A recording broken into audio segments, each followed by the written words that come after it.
पल न्यूज के news room से मैं हूं आपके साथ नदीम अकरम। हमारे देश के प्रधानमंत्री को नायक बनने की बहुत चाहत है और वो नायक बने भी, और दुनिया भर में उन्होंने जो अपनी इमेज बिल्डिंग बनाई वो नायक की बनाई।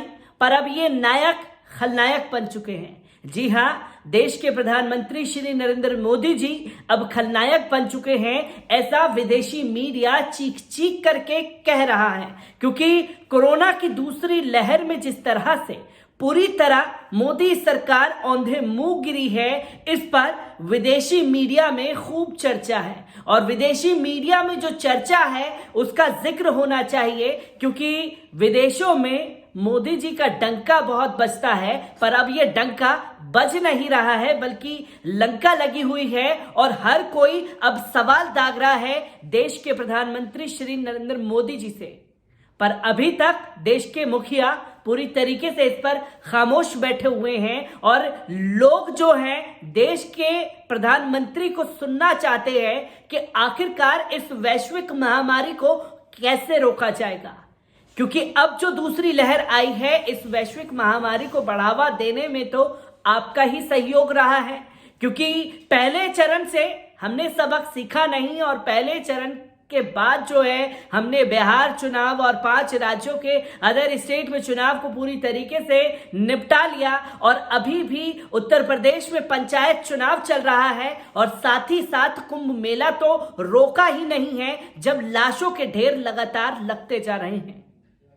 इन लाशों के ढेर पर अब सवाल विदेशी मीडिया ने दागना शुरू कर दिया है। क्योंकि अब देश के मीडिया में, जो कि गोदी मीडिया कहलाता है, उसके सीने में वो दम नहीं है कि देश के प्रधानमंत्री से इस पर सवाल दाग सके या सवाल पूछने की हिम्मत कर सके।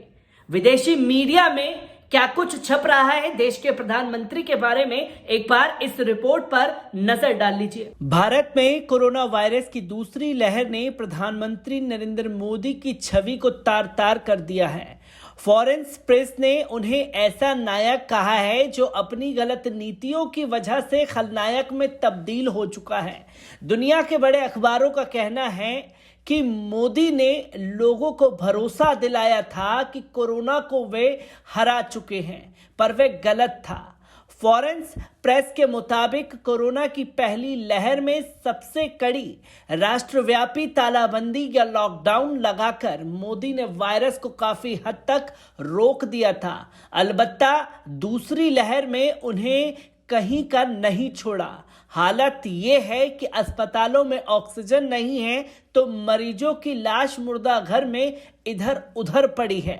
द गार्जियन ने अपनी मेन स्टोरी में जो फोटो लगाया है, उसमें शमशान में जल रही चिता की ऊंची लपटों को दिखाया गया है। इसकी हेडिंग का हिंदी अनुवाद है, सिस्टम ढह गया, भारत कोविड के नर्क में गिरता हुआ। द टाइम्स लंदन ने भी मोदी पर जोरदार हमला किया है। अखबार की हेडलाइन है, दूसरी सुनामी में फंसे मोदी। अखबार ने भारत सरकार को कटघरे में खड़ा करते हुए लिखा, रोजाना 3 लाख से ज्यादा कोरोना के केस सामने आ रहे हैं। सरकार ने हालत की गंभीरता को नजरअंदाज किया, जिसकी वजह से इतनी बड़ी समस्या खड़ी हुई है। ये वाकई बेहद गंभीर हालत है।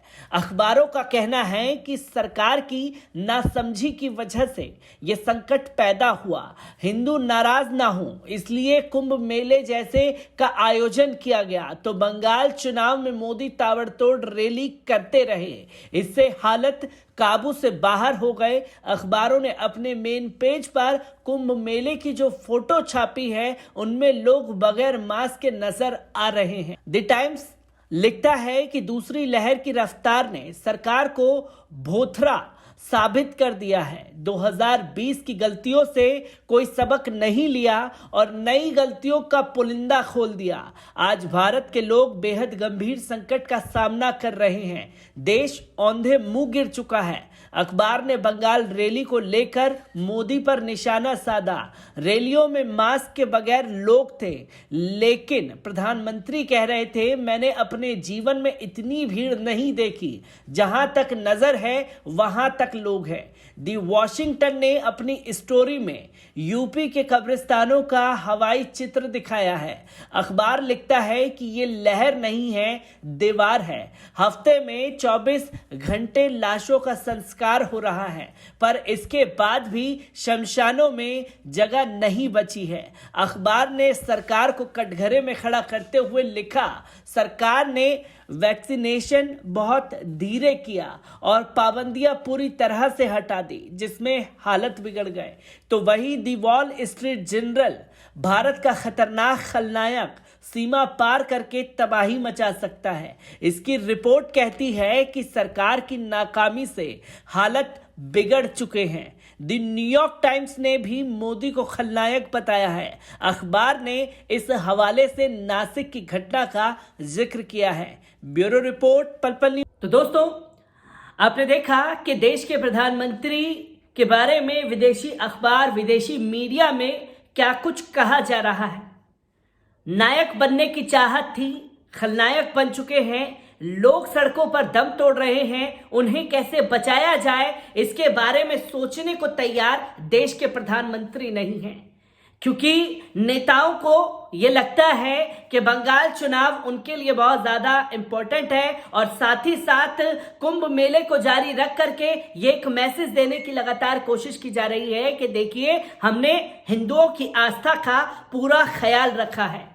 और इस पैंडेमिक एक्ट में जिस तरीके से लाशों के ढेर लगातार लगते जा रहे हैं, अगर अस्पतालों के मॉर्चरी में जाकर के देखा जाए तो इधर उधर लाशें पड़ी हुई हैं, और अगर शमशान या कब्रिस्तान जाकर के देखा जाए तो शमशानों में लंबी लंबी कतारें, कई कई घंटे या एक एक दिन का समय लेना पड़ रहा है अपने परिजन को अंतिम विदाई देने के लिए।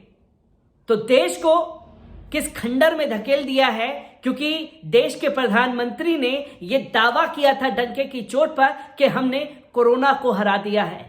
उन्होंने चीख चीख करके कहा था कि अब भारत में कोरोना नहीं है।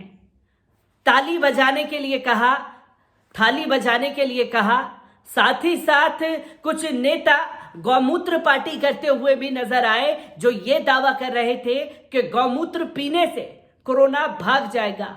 ये तमाम दावे ढकोसले साबित हुए, और जब ये दावे ढकोसले साबित हुए तो विदेशी मीडिया ने सवालों का बौछार, एक अंबार लगाना शुरू कर दिया है, जिस पर देश के प्रधानमंत्री पूरी तरीके से खामोश है। और ये सवाल पूछना चाहिए, क्योंकि सवाल पूछने वालों की आजकल कमी है, और जो सवाल पूछ रहे हैं उनको या तो मरवा दिया जाता है या उनकी आवाज को कुचल दिया जाता है कि ताकि वो सवाल ना कर सके। पर देश के प्रधानमंत्री को और भारतीय जनता पार्टी और भक्तों को लगता था कि देश में जो कुछ भी होगा बाहर के लोगों को पता नहीं चलेगा। अब एक ट्वीट से भी लोगों को भारत की और भारत को दूसरे देशों की जानकारी प्राप्त हो जाती है। तो अब विदेशों में साहब की लंका लगी पड़ी है, और सवाल विदेशी मीडिया पूछ रहा है कि आखिरकार ये पूरा सिस्टम जो है औंधे मुंह क्यों गिरा और आप दूसरी लहर में नाकाम क्यों हुए। और साथ ही साथ जब कोरोना था तो बंगाल और 5 राज्यों में चुनाव क्यों कराया गया, और साथ ही साथ कुंभ मेले का आयोजन क्यों कराया गया। इसके बारे में अब सवाल देश के प्रधानमंत्री से विदेशी मीडिया पूछ रहा है। मैं ऐसी ही खबरों से आपको रूबरू कराता रहूंगा। दीजिए मुझे इजाजत। शुक्रिया।